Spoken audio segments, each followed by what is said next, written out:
First priority is search and rescue. And I want to thank the people at the federal and state levels for working so hard to rescue our fellow citizens from harm's way. Rescue efforts continue on as we speak. I do urge people in the affected areas to listen closely to local authorities before they attempt to get back home.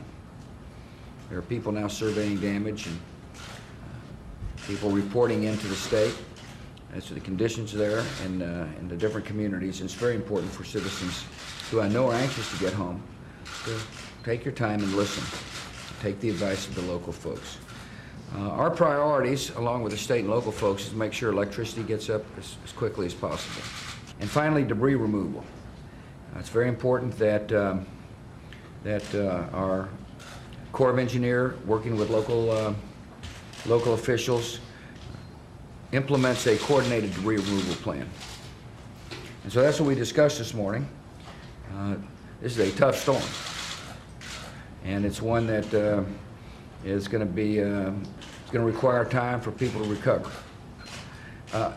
As well, the Secretary of Energy briefed us on preliminary reports on gasoline production, pipeline distribution, and it's a little early to fully assess where we stand, although I can say that one of the pipelines coming out of the Gulf Coast area is running, the Plantation Pipeline, and we are watching very carefully as to when the Colonial Pipeline can get up and running. In the meantime, as I mentioned yesterday, in coordination with the Department of Energy, we suspended, and the EPA, we suspended reformulated gasoline rules so it make it easier to import gasoline from abroad so as to take pressure off of our consumers. And I repeat what I said yesterday, that the federal government, along with state governments, will be monitoring very carefully as to whether or not consumers are being mistreated at the pump, in other words, gouged.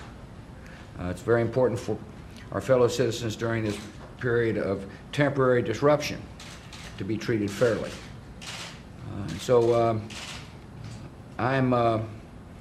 Have considered my plans over the weekend, and I will be going down to Texas on Tuesday to